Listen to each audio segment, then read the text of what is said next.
ബിജുചേട്ടാ നമസ്കാരം. നമസ്കാരം. ബിജുചേട്ടാ, നമ്മുടെ രാജ്യം നടുങ്ങുന്ന ഒരു വാർത്തയല്ല, 3 വാർത്തകളാണ്. നമ്മുടെ രാജ്യത്ത് കഴിഞ്ഞ 4-5 ദിവസമായി എന്താണ് സംഭവിക്കുന്നത് എന്നുള്ള കാര്യം നമ്മൾ കൃത്യമായി പറയുകയാണ്. അപ്പോൾ അതിന്റെ ഒരു അപ്ഡേറ്റ് എന്ന് പറഞ്ഞാൽ വെറും അപ്ഡേറ്റ് അല്ല, നമ്മളെല്ലാം ഞെട്ടിക്കുന്ന ഒരു അപ്ഡേറ്റ് ഇപ്പോൾ പുറത്ത് വന്നിരിക്കുകയാണ്. പാകിസ്ഥാനുമായിട്ടൊരു യുദ്ധം ഉണ്ടാകുമോ എന്നുള്ളൊരു ചോദ്യമാണ് ഉയർന്നത്. ഒരു കോൺസ്പിറസി തിയറിയിൽ നിന്ന് തുടങ്ങി പ്രധാനമന്ത്രി നരേന്ദ്രമോദി ഒരു യോഗം വിളിക്കുന്നു, പിറകെ അജിത് ഡോവൽ ഒരു യോഗം വിളിക്കുന്നു, രാജ്നാഥ് സിംഗ് ഒരു യോഗം വിളിക്കുന്നു, നമ്മുടെ കരസേനാ മേധാവി പുരി ജഗന്നാഥിൽ പോകുന്നു, അമൃത്സറിലെ സുവർണ ക്ഷേത്രത്തിൽ വ്യോമസേനാ മേധാവി പോകുന്നു, 4 വിമാനത്താവളങ്ങൾ അടച്ചിടുന്നു, അതിനുശേഷം മോക്ക് ഡ്രില്ല് നടത്തുന്നു ഡൽഹിയിൽ. ഇങ്ങനെയൊക്കെ പല പല കാര്യങ്ങൾ നടന്നുകൊണ്ടേയിരിക്കുകയാണ്. അപ്പൊ കഴിഞ്ഞ ദിവസം വന്ന വാർത്ത എന്ന് പറഞ്ഞാൽ ഒരു 3 വാർത്ത. ഇത് മൂന്ന് വാർത്തയാണ്, പക്ഷേ ഇത് ഞെട്ടിക്കുന്ന ഒരു സംഭവമാണ്. ഒന്നാമത്തെ വാർത്ത എന്ന് പറയുന്നത് ഗസ്വ-ഇ-ഹിന്ദ് എന്ന് പറയുന്ന ഓർഗനൈസേഷൻ. ഈ ഗസ്വ-ഇ-ഹിന്ദ് എന്ന് പറയുന്ന ഈ ഓർഗനൈസേഷൻ ഉത്തർപ്രദേശില് റീആക്ടിവേറ്റ് ആയിട്ടുണ്ട്. അതവിടെ ഡീആക്ടിവേറ്റ് ആക്കി ഇട്ടിരിക്കുകയായിരുന്നു, റീആക്ടിവേറ്റ് ആയിട്ടുണ്ട്. റീആക്ടിവേറ്റ് ആയിക്കഴിഞ്ഞ ശേഷം ഈ ഗസ്വ-ഇ-ഹിന്ദിനകത്തുള്ള തീവ്രവാദികൾ ഇവർ പാകിസ്ഥാനിലും ഐസിസിലും ജെയ്ഷെ മുഹമ്മദിലും ഐസിസിലും ബന്ധപ്പെടുന്നുണ്ട് എന്നുള്ള റിപ്പോർട്ടുകൾ അവിടെയുള്ള ATSന് കിട്ടി. ഉത്തർപ്രദേശ് ATS അത് നിർവീര്യമാക്കി. ഒന്നാമത്തെ കാര്യം. പിന്നെ അവർ അന്വേഷിച്ചപ്പോഴാണ് അവർക്ക് മനസ്സിലാക്കാൻ സാധിച്ചത് ഈ സംഘടന ഇവർ ഇപ്പോൾ പ്രവർത്തിപ്പിക്കുന്ന രീതി എന്ന് പറഞ്ഞു കഴിഞ്ഞാൽ ഇതിനൊരു വനിതാ വിങ് ഉണ്ട്. അത് പ്രവർത്തിച്ചോട്ടെ. ഇവര് ഹിന്ദു യുവാക്കളെ ഇതിനകത്തേക്ക് ആകർഷിക്കുന്നു എന്നുള്ളതാണ് പ്രധാനപ്പെട്ട കാര്യം. ഹിന്ദു യുവാക്കളെ പണം കൊടുത്ത് ഈ ഗസ്വ-ഇ-ഹിന്ദിനകത്ത് ആകർഷിച്ച ശേഷം പാകിസ്ഥാനിൽ നിന്നൊരു മെസ്സേജ് വരുന്നു. പാകിസ്ഥാൻ ഇവർക്ക് കൊടുത്തിരിക്കുന്ന മെസ്സേജ്, ഇതൊക്കെ നമ്മുടെ ATS കണ്ടെടുത്ത സംഭവം കേട്ടോ. മെസ്സേജ് എന്ന് പറഞ്ഞു കഴിഞ്ഞാൽ ഏതെങ്കിലും ഒരു സമയത്ത്, ഏതെങ്കിലും ഒരു ക്രൂഷ്യൽ ടൈമിൽ ഇന്ത്യ പാകിസ്ഥാനെ ആക്രമിക്കുകയാണെങ്കിൽ ഇന്ത്യക്കകത്ത് നിങ്ങൾ ആക്രമണം നടത്തണം എന്നാണ് ഈ ഗസ്വ-ഇ-ഹിന്ദിന് കൊടുത്തിരിക്കുന്ന മെസ്സേജ് എന്ന് പറയുന്നത്. മിക്കവാറും ഉത്തർപ്രദേശിൽ തന്നെയായിരിക്കും ഇവർ ആക്രമണം നടത്താൻ സാധ്യതയുള്ളത്. അതൊന്ന്. രണ്ടാമത്തെ കാര്യം ഡൽഹിയിലാണ്. ഡൽഹിയിൽ കളിപ്പാട്ട കാറുകളിൽ സ്ഫോടക വസ്തുക്കൾ ഫിറ്റ് ചെയ്ത് കണ്ടെത്തിയിരിക്കുന്നു. ഈ കളിപ്പാട്ട കാറുകളിൽ സ്ഫോടക വസ്തുക്കൾ ഫിറ്റ് ചെയ്ത് കണ്ടെത്തിയില്ലെങ്കിൽ ഇത് നമ്മുടെ ഇന്റലിജൻസ് റിപ്പോർട്ട് കൃത്യമായിട്ടുള്ള അവരുടെ വിവരങ്ങളുടെ ഭാഗമായിട്ട് അന്വേഷിച്ച് കണ്ടുപിടിച്ച് നിർവീര്യമാക്കി. ഇത് നിർവീര്യമാക്കിയില്ലെങ്കിൽ എന്ത് ചെയ്യും? പൊട്ടിത്തെറിക്കും. എങ്ങനെയാണ് ഡൽഹിയിൽ നേരത്തെ ഒരു സ്ഫോടനം ഉണ്ടായത്, അതുപോലെ ഒരു സ്ഫോടനം അവിടെ ഉണ്ടായേനെ. അതും നിർവീര്യമാക്കാനുള്ള ശ്രമത്തിനിടയിലാണ് RDX പൊട്ടിത്തെറിച്ചത്. അപ്പോൾ ഇങ്ങനെ കളിപ്പാട്ടക്കാറുകളിൽ ഈ കളിപ്പാട്ടക്കാർ എന്ന് പറയുമ്പോൾ അത് കൂടുതലും മേടിക്കുന്നത് കുട്ടികളായിരിക്കുമല്ലോ. അപ്പൊ അങ്ങനെ ഒരു സ്ഫോടനത്തിന് ഒരു പദ്ധതി എടുത്തു. ഇനി അതിനെക്കാട്ടിലും വലിയൊരു വാർത്ത കഴിഞ്ഞ ദിവസം പുറത്തു വന്നത് നമ്മുടെ രാജ്യത്ത് ഒരു രാജ്യവ്യാപക റെയ്ഡ് നടന്നിട്ടുണ്ട്. ഈ റെയ്ഡിൽ 2 ഡസണിലധികം തീവ്രവാദികളെയാണ്, 0.5 ശത്രുക്കളെയാണ് നമ്മുടെ രാജ്യത്ത് നിന്നും പിടിച്ചിരിക്കുന്നത് എന്നുള്ള റിപ്പോർട്ടുണ്ട്. ഈ ആന്ധ്രാപ്രദേശ് പോലീസ്, പ്രത്യേകിച്ചും ഈ ദക്ഷിണേന്ത്യയിൽ നിന്നാണ് ഇവരെ പിടിച്ചിരിക്കുന്നത് എന്നുള്ളതാണ് ആശങ്കാജനകമായിട്ടുള്ള കാര്യം എന്ന് പറയുന്നത്. ആന്ധ്രാപ്രദേശ് പോലീസ് നടത്തിയ റെയ്ഡിലാണ് ഈ തീവ്രവാദികളെ അറസ്റ്റ് ചെയ്തത്. അതിൽ 3 പേർ ആന്ധ്രാപ്രദേശിൽ നിന്നുള്ളവർ. ഈ കേസിലെ പ്രധാന പ്രതിയായിട്ടുള്ള റഹ്മത്തുള്ള ഷെരീഫ് ആണെന്നും ഷെരീഫും കൂട്ടാളികളും പ്രവർത്തകരുമായി ബന്ധപ്പെടുന്നുണ്ടെന്നും പോലീസ് പറഞ്ഞു. ഇവര് ഓൺലൈൻ വീഡിയോ കോളിലൂടെ ജിഹാദി ആശയങ്ങൾ പ്രചരിപ്പിച്ച് ഹിന്ദു യുവാക്കളെ അടക്കം തീവ്രവാദത്തിലേക്ക് പ്രേരിപ്പിക്കുന്നു എന്നുള്ളതാണ്. സ്ത്രീകളെ ഖവാത്തീൻ എന്ന മറ്റൊരു ഗ്രൂപ്പിൽ ചേരാൻ പ്രേരിപ്പിക്കുന്നുണ്ട്. അന്വേഷണ ഉദ്യോഗസ്ഥർ കണ്ടെത്തിയ സംഭവമാണ്. സ്ത്രീകളെ തീവ്രവാദിയാക്കാൻ ഈ സംഘം തയ്യാറെടുത്തിട്ടുണ്ട്. അതായത് ബലൂചിസ്ഥാൻ മോഡലാണ് ഇവർ തയ്യാറെടുത്തിരുന്നത്.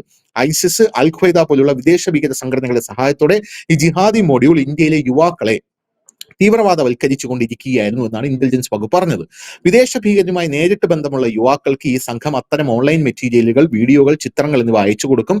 പ്രതികൾ Osama bin Laden, Isran Ahmed Sheikh, Zakir Naik, Anwar al Awlaki എന്നിവയുടെ വീഡിയോകൾ മുസ്ലിം യുവാക്കൾക്ക് അയക്കുകയും ഒസാമ പോലുള്ള തീവ്രവാദികളുടെ പാത പിന്തുടരാൻ ആവശ്യപ്പെടുകയും ചെയ്തു.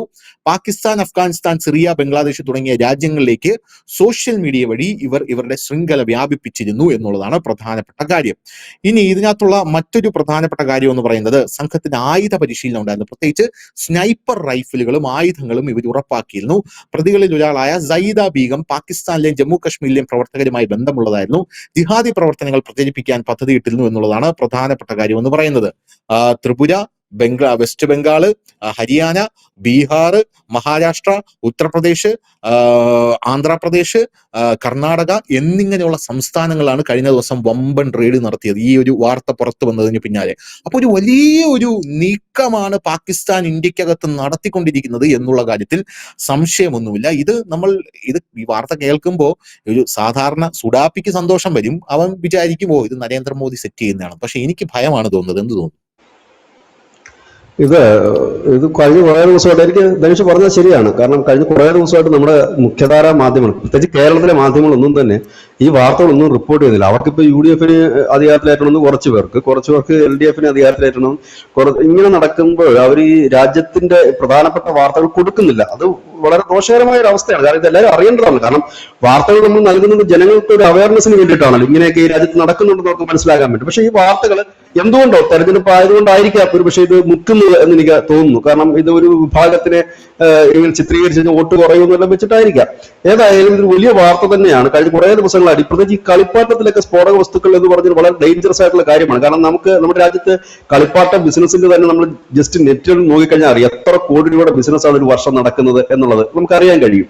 നമ്മുടെ രാജ്യത്ത് തന്നെ ഇപ്പോൾ നരേന്ദ്രമോദി സർക്കാർ കയറിയതിനു ശേഷം ചൈനയിൽ നിന്നും മറ്റുമുള്ള കളിപ്പാട്ടങ്ങളും മറ്റുമൊക്കെ നമ്മൾ കുറെ നിരോധിച്ചിരുന്നു. അതിന്റെ പ്രധാനപ്പെട്ട കാര്യം ഈ കുട്ടികൾ ഉപയോഗിക്കുമ്പോൾ അവരുടെ ദേഹത്തെ കളർ പറ്റും. അതുപോലെ കുട്ടികൾ കളിക്കുമ്പോൾ അവരത് വായിൽ ഇങ്ങനെ കടിക്കുകയും ഒക്കെ വെക്കാനുള്ള സാധ്യതയുണ്ട്. അപ്പൊ അതൊക്കെ ഒഴിവാക്കിക്കൊണ്ട് തദ്ദേശീയമായിട്ടുള്ള കാര്യങ്ങളും അങ്ങനെ പുറത്ത് കിട്ടുന്ന അതേ കണക്കത്തെ ക്വാളിറ്റിയുള്ള കളിപ്പാട്ടങ്ങൾ നമ്മളിവിടെ പ്രൊഡക്ഷൻ തുടങ്ങിയിട്ടൊക്കെ ഉണ്ട്. പക്ഷെ ഇപ്പൊ വരുന്ന വാർത്തകൾ ഇതിനൊക്കെയുള്ള കളിപ്പാട്ടങ്ങൾ സ്ഫോടക വസ്തുക്കൾ ഇതെന്താന്ന് വെച്ച് കഴിഞ്ഞാൽ നമ്മുടെ പേജർ ബോംബിന്റെ മോഡലില് ഇതിനകത്ത് പരിമിതമായ രീതിയിൽ മാത്രമായിരിക്കും ഒരുപക്ഷെ ചെറിയ കാറുകളിലും മറ്റൊക്കെ സ്ഫോടക വസ്തുക്കൾ. കാരണം ഇത് ഉപയോഗിക്കുന്നവർ കുട്ടികളാണ്.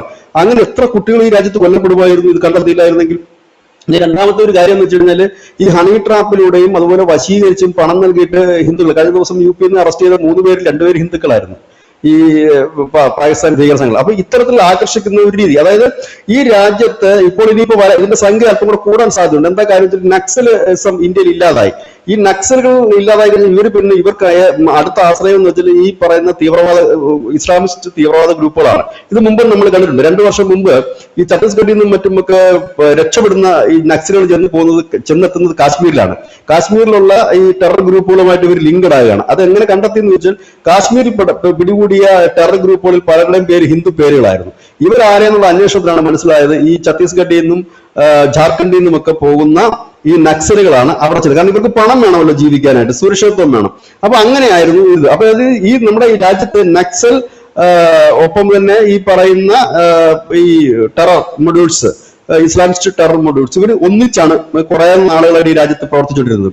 അപ്പൊ ഇതിനകത്ത് തന്നെ മറ്റൊരു ആക്സസ് വരുന്നുണ്ട്. അതാണ് ഈ നമ്മൾ പറയത്തില്ല മിഷണറീസ് എന്നൊക്കെ പറഞ്ഞ അവരുടെ പേരിൽ, അല്ലെങ്കിൽ മതസംഘടനകളുടെ പേരിൽ, ക്രിസ്തീയ മത വിഭാഗങ്ങൾ എന്ന പേരിൽ ഇവർക്ക് സാമ്പത്തികം എത്തിക്കാൻ ഒരു സോഴ്സ്, ഒരു ഇടനിലക്കാരെന്ന നിലയിൽ അവരും വർക്ക് ചെയ്തു. ഇങ്ങനെ 3 ടീമും കൂടെ ചേരുന്ന ഒരു ആക്സസ് ആയിരുന്നു ഇവിടെ വർക്ക് ചെയ്തുകൊണ്ടിരുന്നത്. അതിൽ നക്സൽ എന്ന് പറയുന്ന ആ ഒരു ആക്സസിനെ മാർച്ച് 31 ഏറെക്കുറെ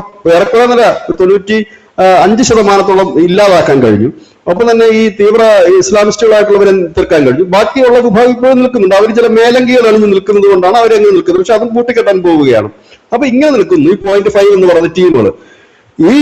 ഇതാണ് നമ്മുടെ രാജ്യത്ത് ഒരു യുദ്ധം ഉണ്ടായിക്കഴിഞ്ഞാൽ ഈ രാജ്യത്തിനകത്ത് തന്നെ ഒരു പ്രശ്നം, ഒരു കലാപം ഉണ്ടാക്കുക, ഇല്ലെങ്കിൽ ഒരു സംഘർഷം ഉണ്ടാക്കുക എന്നുള്ളതാണ്. പക്ഷെ അത് എത്രത്തോളം നമ്മുടെ രാജ്യത്ത് വിജയിക്കും എന്നുള്ളത് പറയാൻ കഴിയില്ല. കാരണം വിജയിക്കാൻ യാതൊരു സാധ്യതയുമില്ല. പക്ഷേ ഇത് കണക്കുള്ള ചെറിയ ചെറിയ സ്ഫോടനങ്ങൾ നടത്തുമ്പോൾ അതിൽ ജീവൻ നഷ്ടപ്പെടുന്നത് സാധാരണപ്പെട്ടവരാണ്. സ്ത്രീകളുടെ, കുട്ടികളുടെ, സാധാരണപ്പെട്ടവരുടെ ജീവൻ നഷ്ടപ്പെടും. പക്ഷെ അങ്ങനെ ഒന്ന് സംഭവിച്ചാൽ സ്വാഭാവികമായി മറുപക്ഷം റിയാക്ട് ചെയ്യണമെന്നാണ് ഇവർ ആഗ്രഹിക്കുന്നത്. ഒരു രാജ്യത്തിന് കലാപം ഉണ്ടാകണം. കാരണം ഒരു വിഭാഗം ഇത് ചെയ്യുമ്പോൾ മറുവിഭാഗം സ്വാഭാവികമായിട്ട് സംഘടിക്കുമല്ലോ. അങ്ങനെ ഒരു കലാപം ഉണ്ടാകണമെന്നാണ് ഇവർ ആഗ്രഹിക്കുന്നത്. പക്ഷെ അതിപ്പോ ഇപ്പോൾ സാധ്യമാകില്ല. പക്ഷെ ഇതിനകത്ത് സംഭവിക്കുന്നതെന്ന് വെച്ചാൽ ഞാൻ പറഞ്ഞില്ല, ഇപ്പോൾ തന്നെ അരികെ പറ്റിയ ഒരു വിഭാഗത്തെ കൂടുതൽ ഈ മുഖ്യധാരകൾ അകറ്റുന്നതിന് മാത്രമേ ഈ പറയുന്നവർക്ക് കഴിയുകയുള്ളൂ. ഇതിപ്പോൾ ദക്ഷിണേന്ത്യയിലാണ്, ഇത് ഐക്യരാഷ്ട്രസഭ പറഞ്ഞതാണ്, ദക്ഷിണേന്ത്യ തീവ്രവാദത്തിന്റെ ഹബ്ബായി മാറുന്നു എന്ന് പലവട്ടം പറഞ്ഞിട്ടുള്ള കാര്യമാണ്. നമ്മൾ നോക്കിക്കഴിഞ്ഞാൽ തന്നെ മനസ്സിലാകും ഈ ഏറ്റവും കൂടുതൽ ഈ ദക്ഷിണേന്ത്യൻ സംസ്ഥാനങ്ങളാണ് ഇപ്പോൾ ഇത് പിടിമുറുക്കിയത്. കാരണം നോർത്ത് ഇന്ത്യയിൽ ഇവർക്ക് നിൽക്കാൻ കഴിയാത്ത സാഹചര്യം. ഈ ദക്ഷിണേന്ത്യ എന്ന് പറഞ്ഞാൽ അവർക്ക് അനുകൂലമായിട്ടുള്ള ഭരണകൂടങ്ങളാണ് നിൽക്കുന്നത്. തെലങ്കാനയിലായാലും, കർണാടകത്തിലായാലും, തമിഴ്നാടായാലും, ഈവൻ കേരളത്തിലായാൽ പോലും ഇത്തരം ശക്തികൾ, ഇങ്ങനെയുള്ള സംഘടനകൾ, ഈ പോപ്പുലർ ഫ്രണ്ട് എന്ന് പറയുന്നത് നിരോധിക്കപ്പെട്ടിട്ടുള്ള തീവ്രവാദ സംഘടന, അവരുടെ രാഷ്ട്രീയ മുഖമാണ് SDPI എന്ന് പറയുന്നത്. അല്ലാതെ അവർ വെള്ളപൂശിയ മാലാഖമാരൊന്നുമല്ല, അല്ലെങ്കിൽ വെള്ള ഇവിടുത്തെ മാലാഖമാരൊന്നുമല്ല. അത് തന്നെയാണ് ഇതും. അപ്പം ആ ടീമുകൾ CPM-ലേക്ക് കുറച്ച് പേര് മുണ്ട് കയറിയിട്ടുണ്ട്. അവരുടെ രാഷ്ട്രീയ വിഭാഗം ഇന്നിപ്പോ CPM-നും മറ്റും പിന്തുണ കൊടുക്കുന്നു. ഈ തെരഞ്ഞെടുപ്പ് നമ്മൾ ഈ കേരളത്തിലെ തെരഞ്ഞെടുപ്പ് മാത്രം നമ്മൾ പരിശോധിച്ചാൽ നമുക്കറിയാൻ കഴിയും തീവ്ര ഇസ്ലാമിസ്റ്റ് ഗ്രൂപ്പുകളായിട്ടുള്ളവരും ഒപ്പം തന്നെ ഈ പറയുന്ന ഈ തീവ്രമായിട്ടുള്ള ടീമുകളും എല്ലാം തന്നെ നമ്മുടെ കേരളത്തിലുള്ള UDF-നും LDF-നും പിന്തുണ പ്രഖ്യാപിച്ച് നിൽക്കുന്ന ഒരു സാഹചര്യമാണ്. എന്തുകൊണ്ടാണെന്ന് വെച്ചാൽ അവരുടെ നിലനിൽപ്പാണ് അവരുടെ പ്രധാന പ്രശ്നം. ഇങ്ങനെ നിൽക്കുന്ന ഒരു സാഹചര്യമാണ് ഇവിടെ ഉണ്ടാകുന്നത്.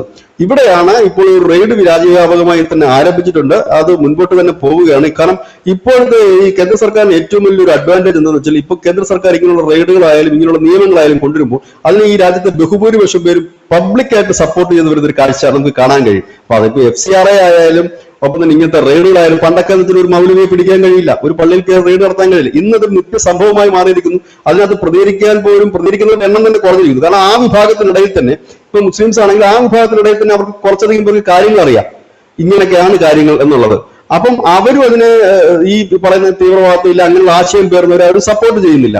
ഈ ഒരു സാഹചര്യത്തിലാണ് ഇപ്പോൾ നമ്മുടെ രാജ്യം നിൽക്കുന്നത്. ഏതായാലും വരും ദിവസങ്ങളിൽ എനിക്ക് തോന്നുന്നു ഒരുപക്ഷെ ഈ ഇലക്ഷനൊക്കെ ആയതുകൊണ്ടായിരിക്കും നമ്മുടെ മുഖ്യധാരാ മാധ്യമങ്ങളൊന്നും റിപ്പോർട്ട് ചെയ്യാത്തത്.